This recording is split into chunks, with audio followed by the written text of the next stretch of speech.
আমরা অনেকেই জানি যে 2024 সালের 24শে ডিসেম্বর পাকিস্তানের সামরিক বাহিনী আফগানিস্তানের পাকতিকা প্রদেশের বারমাল জেলায় বিমান হামলা চালায়। আফগানিস্তানের তালেবান সরকার জানায় এই হামলায় নারী শিশুসহ প্রায় 46 জন মানুষের মৃত্যু হয়েছে।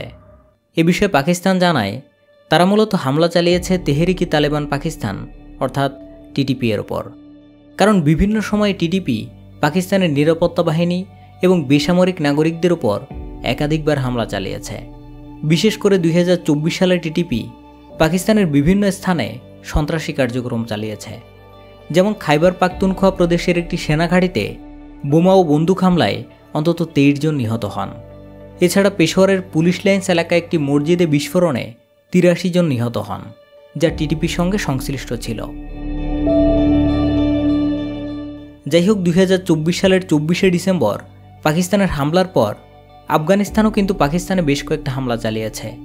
এতে করে পাকিস্তানের প্রায় 19 জন সেনা নিহত হয়েছে। প্রশ্ন হলো, আফগানিস্তান এবং পাকিস্তান দুটি মুসলিম প্রধান দেশ হয়েও কেন একে অন্যের সাথে যুদ্ধে লিপ্ত হচ্ছে?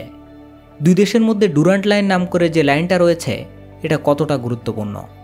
আফগানিস্তান এবং পাকিস্তানের এই দ্বন্দ্বে চীন এবং ইন্ডিয়া কারা কোন পক্ষ নিয়েছে? পাকিস্তানের ইমরান খান এখন কোথায় আছে? এগুলো নিয়ে আলোচনা করা হবে আজকের এই ভিডিওটিতে। তো চলুন শুরু করা যাক। প্রথমে আফগানিস্তান এবং পাকিস্তানের পার্শ্ববর্তী যতগুলো দেশ রয়েছে সেগুলো একটু দেখে নেওয়া যাক। আফগানিস্তান এবং পাকিস্তান দক্ষিণ এশিয়ার দুটি গুরুত্বপূর্ণ প্রতিবেশী দেশ। আফগানিস্তানের উত্তর ও পশ্চিমে তুর্কমেনিস্তান, উজবেকিস্তান এবং তাজিকিস্তান দ্বারা বেষ্টিত, আর পূর্বে চীন এবং দক্ষিণ পূর্বে পাকিস্তান রয়েছে। এছাড়া পশ্চিমে ইরান তাদের গুরুত্বপূর্ণ প্রতিবেশী দেশ। অপরদিকে পাকিস্তানের পার্শ্ববর্তী দেশগুলোর মধ্যে পূর্বে ভারত, পশ্চিমে আফগানিস্তান এবং ইরান, আর উত্তর পূর্বে চীনের সীমানা রয়েছে।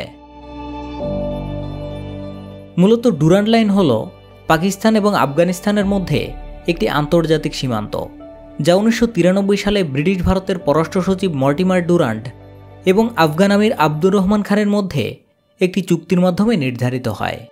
প্রায় 2670 কিলোমিটার দৈর্ঘ্যের এই লাইনটি আফগানিস্তানের পূর্বাঞ্চল এবং দক্ষিণাঞ্চল এবং পাকিস্তানের খাইবার পাখতুনখোয়া ও বেলুচিস্তান প্রদেশকে পৃথক করে। ডুরান্ট লাইন ঐতিহাসিকভাবে বিতর্কিত, কারণ আফগানিস্তান কখনোই এই সীমান্তকে স্থায়ীভাবে স্বীকৃতি দেয়নি এবং এটি পশতু জাতিগোষ্ঠীকে বিভক্ত করেছে, আর আফগানিস্তানে এই পশতু জাতিগোষ্ঠীর মানুষই সবচেয়ে বেশি। কাজেই এই ডুরান্ট লাইনের ফলে দুই দেশের মধ্যে সীমান্ত সংঘাত অনেকবার ঘটেছে। শুধু আফগানিস্তান পাকিস্তানের বেলায় না, প্রায় অধিকাংশ দেশের দ্বন্দ্বের অন্যতম কয়েকটি কারণ হল সীমান্ত, ধর্ম এবং জাতিগোষ্ঠী। যেমন ভারত এবং বাংলাদেশের কথা যদি ধরা হয়, তাহলে এখানে কিন্তু দ্বন্দ্বের অন্যতম দুটি কারণ হল সীমান্ত এবং ধর্ম। এরকম অনেক দেশ রয়েছে যারা সীমান্ত, ধর্ম এবং জাতিগোষ্ঠী এই তিনটি বিষয়ের উপর কেন্দ্র করেই একে অন্যের সাথে দ্বন্দ্বে লিপ্ত রয়েছে। এবার তেহরিকে তালেবান পাকিস্তান অর্থাৎ টিটিপি এরা কারা, এগুলো নিয়ে একটু আলোচনা করা যাক। তেহরিকে তালেবান পাকিস্তান এবং আফগানিস্তানের তালেবান সরকার একে অপরের সাথে আদর্শগত কিছু মিল থাকলেও তারা কিন্তু আলাদা গোষ্ঠী। 2007 সালে তেহরিকে তালেবান পাকিস্তান গঠিত হয়।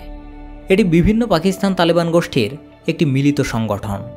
তাদের লক্ষ্য পাকিস্তানের পশ্চিমপন্থী সরকার উৎখাত করে সেখানে শরিয়া আইন প্রয়োগ করা, যার কারণে তারা মূলত পাকিস্তান সরকার এবং সামরিক বাহিনীকে তাদের শত্রু হিসাবে দেখে এবং বিভিন্ন সময় পাকিস্তানের বিভিন্ন জায়গায় হামলা চালায়।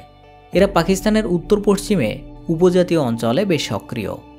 মূলত 2021 সালে আফগান তালেবান কাবুলের ক্ষমতা দখলের পর টিটিপি আরও শক্তিশালী হয়ে উঠেছে এবং পাকিস্তানে তাদের হামলার হার বাড়িয়ে দিয়েছে। পাকিস্তানের ধারণা আফগান তালেবান এই টিটিপিদের আশ্রয় দিয়েছে এবং তাদের বিভিন্নভাবে সাহায্য করে যাচ্ছে, যে কারণে প্রতিনিয়ত দুই দেশের মধ্যে সম্পর্কের ফাটল দেখা দিচ্ছে। তবে আফগানিস্তানের তালেবান সরকার ক্ষমতা গ্রহণের আগে তালেবানদেরকে কিন্তু পাকিস্তান থেকে বিভিন্নভাবে সাহায্য করা হয়েছে। যেহেতু এই ভিডিওর মধ্যে পাকিস্তান রয়েছে, সেহেতু পাকিস্তানের সরকার এবং ইমরান খানকে নিয়ে একটু আলোচনা করা যাক।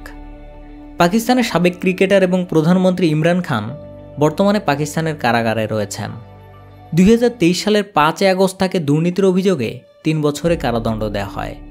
পরবর্তীতে 2024 সালের 30 জানুয়ারি গোপন তথ্য ফাঁসের অভিযোগে তাকে আরও 10 বছরের কারাদণ্ড প্রদান করা হয়।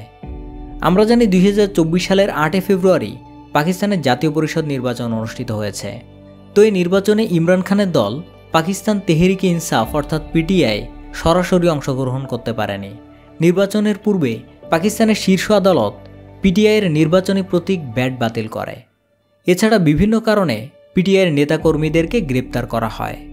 এই পরিস্থিতিতে পিটিআইয়ের সমর্থকরা স্বতন্ত্র প্রার্থী হিসাবে নির্বাচনে প্রতিদ্বন্দ্বিতা করেন এবং উল্লেখযোগ্য সংখ্যক আসনে জয়লাভ করেন। তবে পাকিস্তানের সরকার গঠনের জন্য একটি দল বা জোটকে অন্তত 172টি আসন পেতে হয়, যেখানে মোট আসন রয়েছে 342টি। 2024 সালের নির্বাচনে কোনো দল একক সংখ্যাগরিষ্ঠতা অর্জন করতে পারেনি।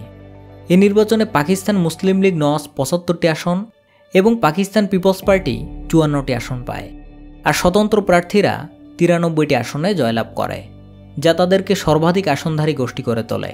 তবে সরকার গঠনের জন্য প্রয়োজনীয় সংখ্যাগরিষ্ঠতা অর্জনে ব্যর্থ হওয়ায় পাকিস্তান মুসলিম লীগ নওয়াজ এবং পাকিস্তান পিপলস পার্টি মিলে জোট সরকার গঠন করে।